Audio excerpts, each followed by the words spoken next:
everybody, I'm Mango Thunderslice, and this might be the video that gets me finally banned from YouTube. Even though for the most part it's coming from a place of love. Tough love, but love nonetheless. I guess we can start with, the platitudes about, we're all against police brutality, and, George Floyd's death was clearly unjust. It should not have happened. One thing that, just for a little bit of humor, I don't understand what a forgery in progress is. How do you respond to a forgery in progress? Like, you call the police. He's halfway through writing a bad check.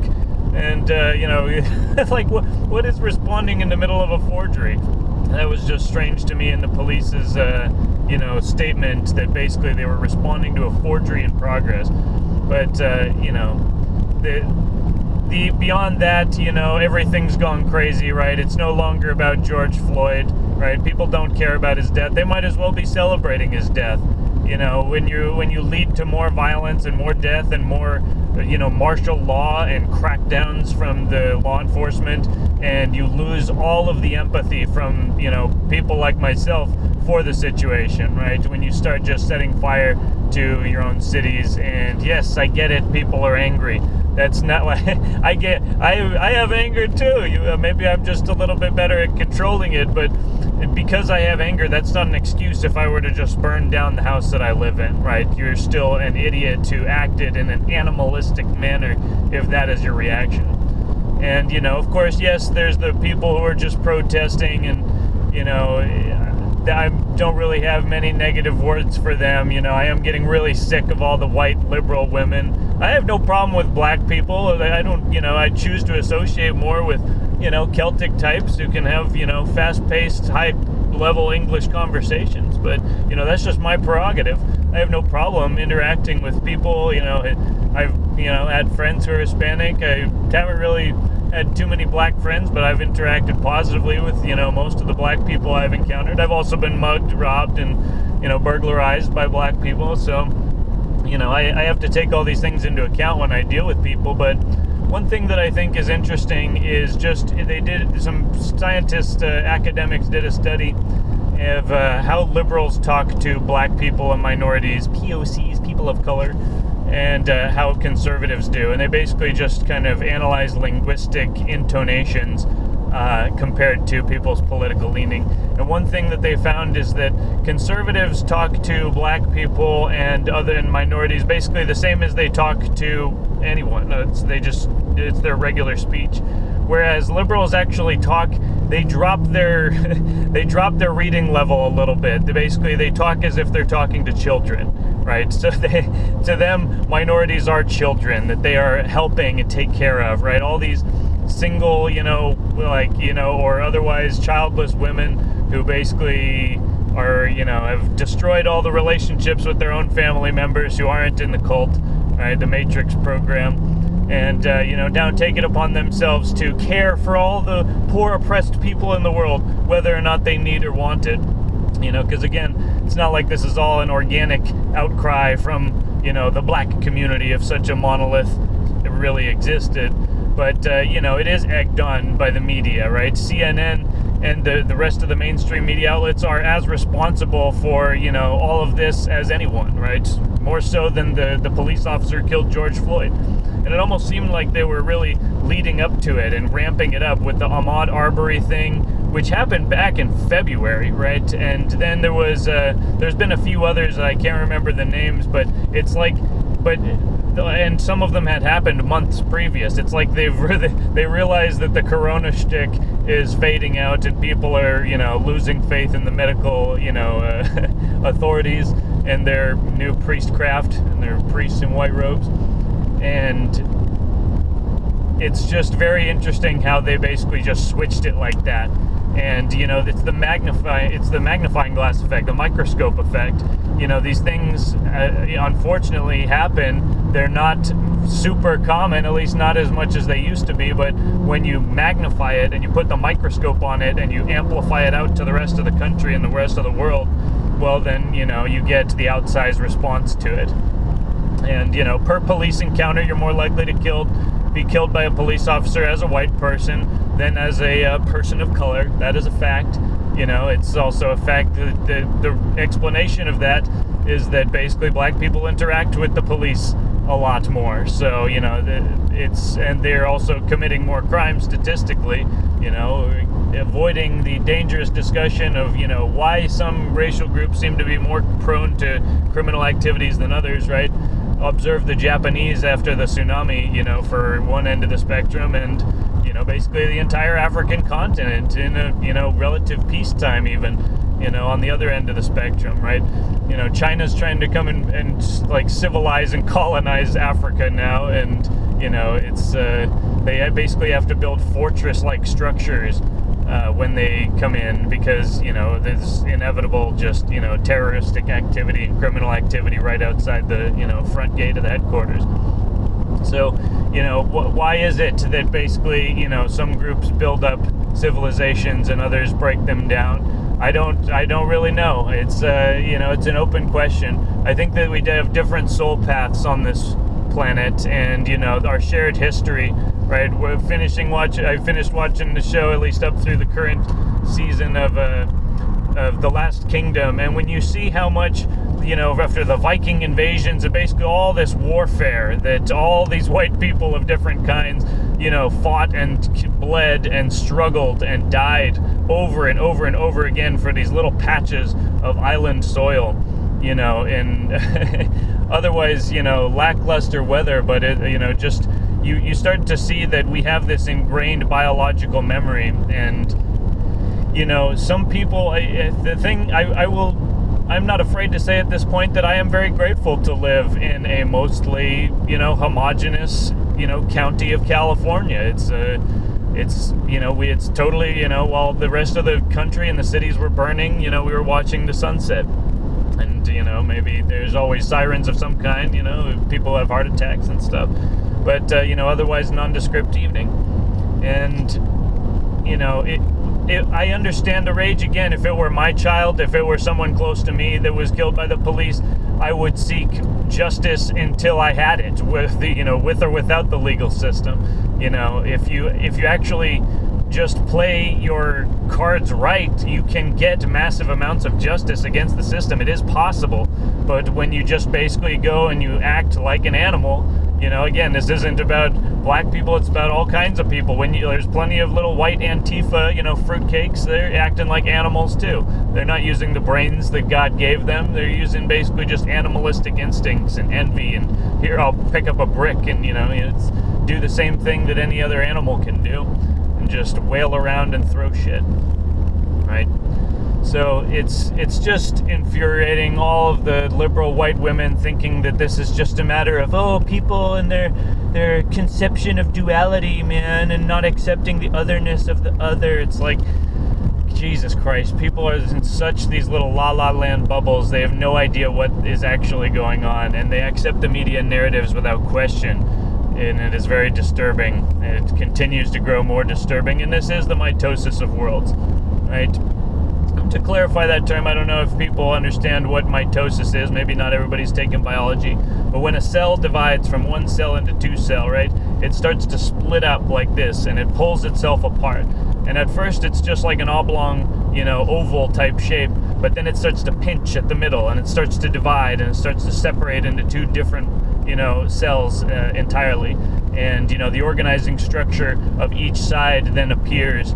And eventually there is a cessation, there is a closing of the pinch, and two cells exist where one formerly did.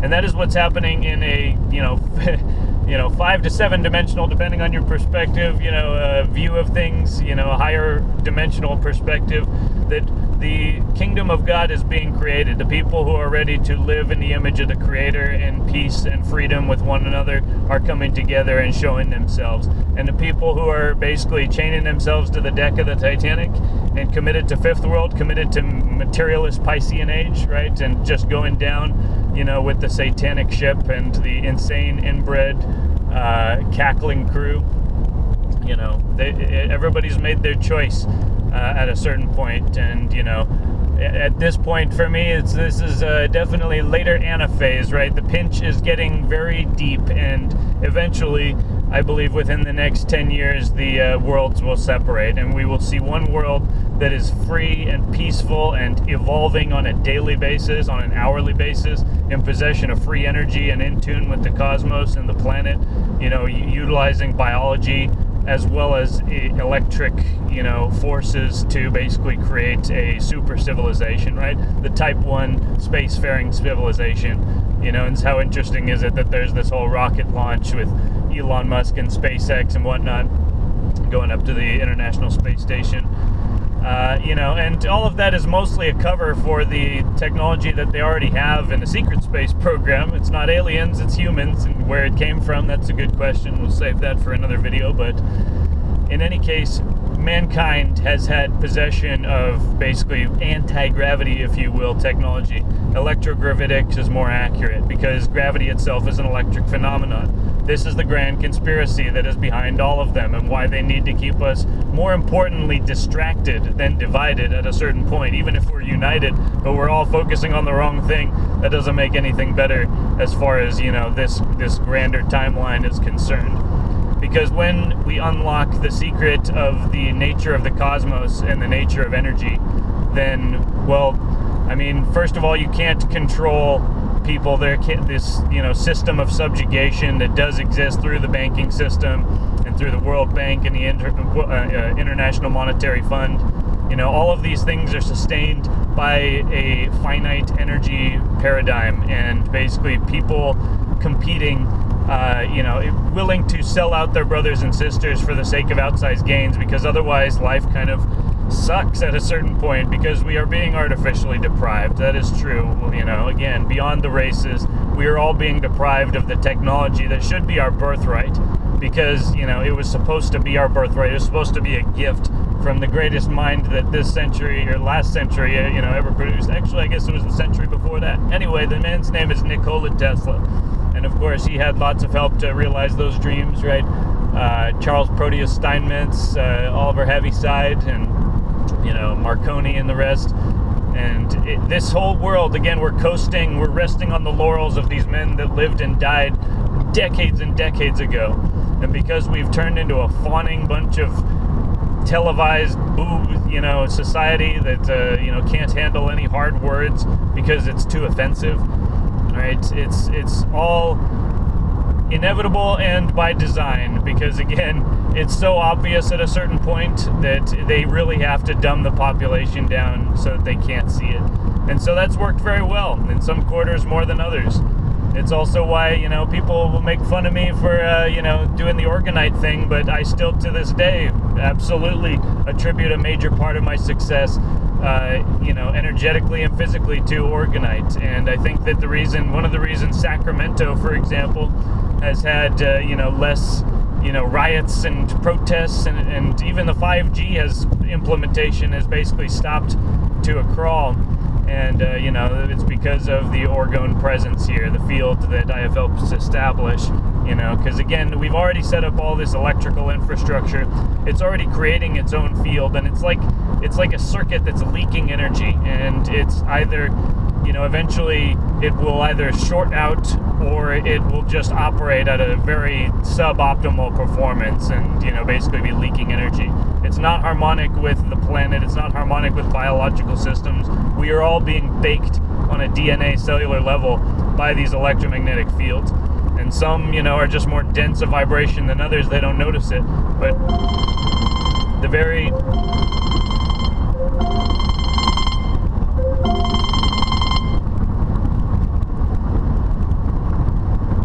sensitive people among us, they respond in an outsized manner to these fields, and you get a range of different responses, but none of them good, right? This isn't the X-Men scenario where we all get superpowers because we're being baked and irradiated, right? And if we can just remember that this is an etheric universe and balance our environment with organic materials, and such as Orgonite, we can actually structure that field, and we can create fields that people move throughout, that are conducive to positive relations, to harmonic relations, that aren't basically an acidic field that promotes, essentially free radicals, basically just beating each other and bashing each other and stealing electrons and, other forms of value in the macro sense. It's very similar, right? Looting itself, you could basically see as like apoptosis in a highly acidic environment. It is, the interstitial fluid is so acidic that basically the cells are now turning on one another and attacking one another. In the body, that would be a degenerative disease or cancer. And here we have basically acidic environments and fields in the macro sense, and people themselves, as the large-scale, cell fractal resonator, they're basically turning on each other in the same manner. And, what we need to do is we need to turn that to an alkaline environment. We need to basically have a surplus of electrons, not a deficit. And we do that by structuring the energetic field. And one of the ways we do that is with orgonite. We also do that with organic life. We do it with actual, balancing ourselves, because we are frequency resonators, right? So what we are emanating, it does have an effect on the world. If we're out there basically fighting a race war, well, don't be surprised when a race war finds you right back. And I refuse to fight that war. I also refuse to engage in the multi-culti, delusion that, diversity is our strength. It's not our strength. We are strong to the degree that we're all working together, and to the degree that we have unnatural diversity that is kind of forced on us, by decree from above, or, an inorganic flow of immigration, or, basically changing of the population. It does have an effect. It absolutely does have an effect, and usually it's not very good. Because, again, for love 'em or hate 'em, but white people build civilizations, right? Capitalism builds civilizations. What doesn't? Socialism. What doesn't? Tribalism, right? And again, now China's becoming the new colonist of Africa. It's supremely ironic. And, I guess because they're not white, for the moment, the continent of Africa and the people of Africa are receiving it with open arms. But again, it really shows kind of what the original story of colonialism was, a double-edged sword, just as it's a double-edged sword with China. Yes, there's a system of domination generally, but it comes at the benefit of material growth and a raised standard of living. People have, clean water, they have, more food, they have structures to live in that actually have, air conditioning at a certain point, and just amenities of life. So, the black people who have really bought into American culture and really gotten on board and started businesses, basically they get derided as Uncle Toms and Coons and Oreos, right? Jesse Lee Peterson, for example, he gets absolutely excoriated by the quote-unquote black community in the media. But, he speaks the truth. And, one thing that he points out that is very interesting to observe is that, prior to the Civil Rights Act, prior to 1964, black families had similar rates of marriage and, religious instruction and two-parent households. And there was far more equity among the races back in segregation than there is today. And that is very interesting, that civil rights did not actually achieve anything even remotely resembling equality. And it's actually basically sent the, black community backwards, ironically. And basically, because, again, they had black businesses, they had whole black communities where they were all bought into that community.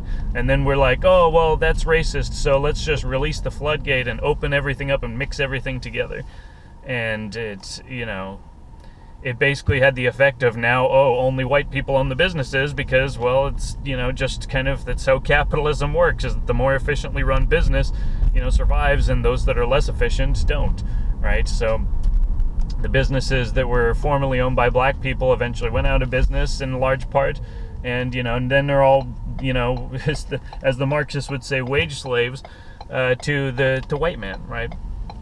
And, there's gainful employment, and, wages in America have historically been able to provide, for a good, young family. So even that is a beneficial arrangement if people just participate in good faith and, basically don't expect that they, deserve more than they actually do, and that they're entitled to everything because, 400 years ago their ancestors were slaves. I'm sorry, but that whole argument is bullshit. your ancestors, even 2 or 3 generations ago, don't entitle you to anything unless they actually gave you something in terms of material or immaterial value, right? Mostly immaterial value, right? The things that they teach us, the stories that we've learned as families, in this new world and in the old world, they're ingrained in our DNA. And those of us who are dumb commies, they'll forget it and, keep sipping their diet sodas and, eating their Big Macs, and watching the television, and that's what they're going to do. They're going to follow the Titanic to the bottom of the sea, metaphysically. And those of us who are committed to the principle of life and, evolution in the image of God and moving forward into a Type 1 spacefaring civilization, well, we're going to keep on going too. And as I've said, it's not my job to rescue the former category anymore. I've done my part. I've tried to help them. They've made their choice at this point. And it's up to us to focus, on keeping balanced in response to all the chaos and implementing, the kingdom of heaven out of that chaos, right? Order out of chaos, as a certain group likes to say, right? And so I guess that's my video today. Yeah, I wish the Karens would just take a chill pill and stop pretending that their, hashtags actually mean anything. And, I wish people would stop burning down their own civilizations because they're mad about something that had nothing to do with them. I wish that black people would stop saying that Black Lives Matter when they don't care at all, when, black people kill other black people. Why is it only bad when a cop kills them? And again, half the police force in most of these cities, more than half, is black. So it's like, who are you really fighting against? What is the real, thing here? And again, why Antifa and the commies are out in force. They love this. They celebrate the death of black people because it gives them an opportunity to role play, cosplay, and be the little fruitcakes that they are. Run around and hit people with bricks, right? Mob, because if they were to fight one-on-one, they'd get their asses whooped, as they always do. And, yeah, it's, maybe I won't get banned from YouTube for this one. We'll see. But, it's still going to be on the blacklist. But again, it's a magic process. I feel that I need to speak my piece into the world. And, because otherwise I feel as if I'm committing a treason. I'm committing a betrayal to myself. So, much love to all people, except the commies, Karens, and the looting animals that, are not worthy of the civilization that they're inhabiting.